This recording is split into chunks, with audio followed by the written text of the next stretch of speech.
Le dîner de con.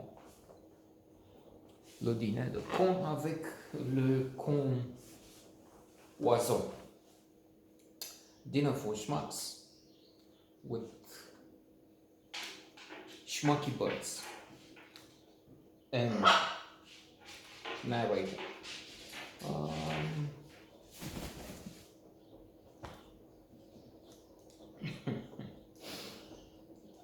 Amusing, wonderful, entertaining, uh, good, maybe excellent.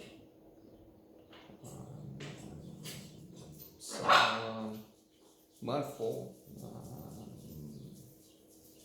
well done, but not the dinner for schmucks. Dinner for schmucks, as is almost always the case, the copy, the remake, is worse than the original. La Cage aux Folles, even if it had spectacular Jim Hackman in it. And Dinner for Schmucks remade with as Le Dîner de Con remade as Dinner for Schmucks, even if it had Steve Carell in it, Paul Rudd, and a few other good comedians, it didn't work as well. Probably because this being French, it has je ne sais quoi, it has a panache, it has a sophistication, which the Americans, of course, do not have.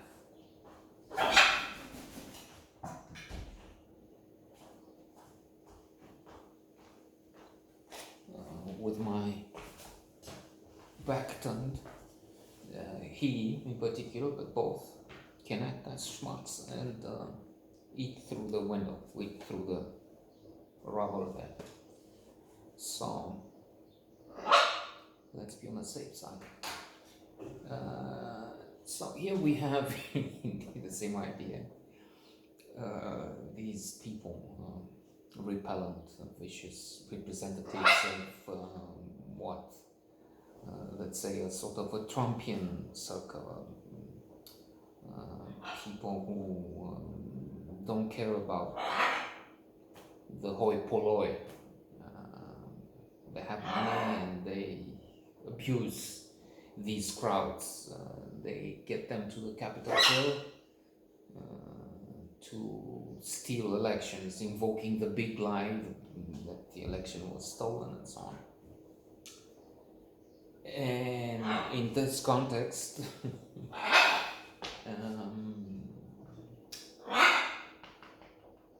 while at the same time, I mean, they have feel the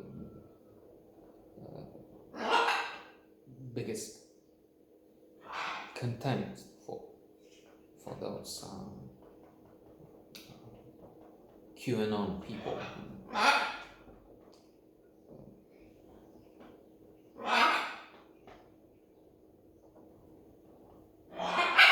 Brutes, really. Cavemen. People country. They embrace them and say, oh, we love you so much, you are all base, but at the same time. Here, they invite them for dinner. As in, vote for me. But that's because they have a great time listening them with their ineptitudes, preposterous hobbies and beliefs, conspiracy theories. Again, just like across the ocean. And in France, I mean, everywhere you have a Trump and people who feel like him. Marine Le Pen, she's changing tunes now, calibrating so that she appeals to these cons.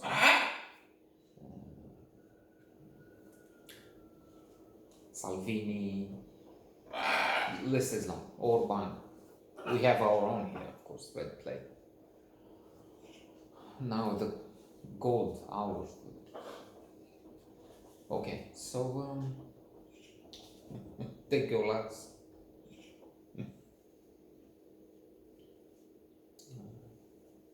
Meg, Thierry Lhermitte, has invited Jacques Villeray, the actor, to be his con dinner for the night. Only he has a problem. He made a wrong move on the golf course. His back is blocked now. He cannot move. He's forced to stay home, and he has this cone, this shrunk, in the house. He tries to have it postponed. Okay, we'll see each other next week because I can't. But then a series of events keep them together. The wife finds out about adultery, about Pierre having a mistress.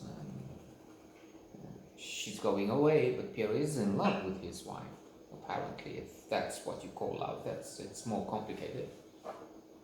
I refer to something which has had an impact on me years ago when I was. I'm still young, but I was very, very young. Thomas Mann, he has a short story in which he says, not in these words, of course, has a character.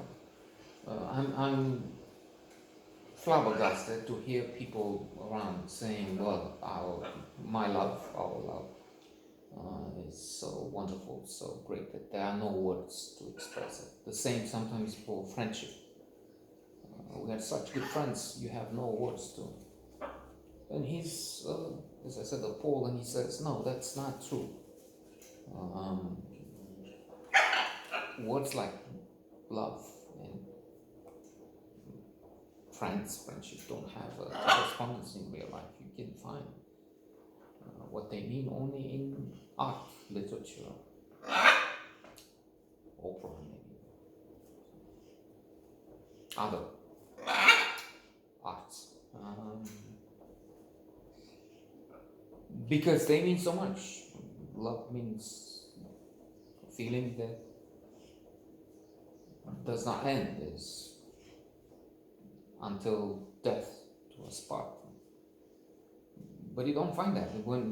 As soon as it is tested, this spectacular love, which has no words to describe it, this friendship, you find that it's not really there, it's gone, or has never been there.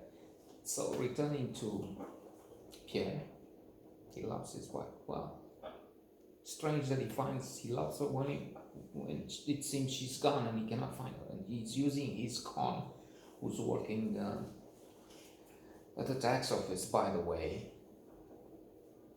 So he's using a friend who was looking into the taxes of the one they think is now the lover of the wife, to find if he's at home and so on.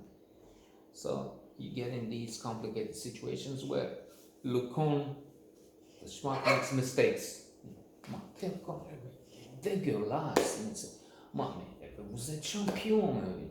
C'est pas possible. It's incredible. I mean, how could you do that? Because he tells his wife about mistress, and he all the time. But there's also another level. There's also an emotional side. There's also we feel sorry for the schmuck, le con. And le con makes not just amends, but may help Pierre, his nemesis, let's say, at the end. At the beginning, he doesn't know he's there to be a schmuck, to be on display, to be mocked, laughed at. But I'm thinking, spoiler alert here. Let's not divulge what happens. Let's just say that you get to a state where, first of all, you have a very well-rounded, very good scenario where they don't fall for the easy traps and everybody lives forever after happy, and they embrace. Indeed, the end is really good because it's complicated and rewarding. Maybe the schmuck does something to redeem himself, but at the same time, he cannot help being le con. So, funny and very good.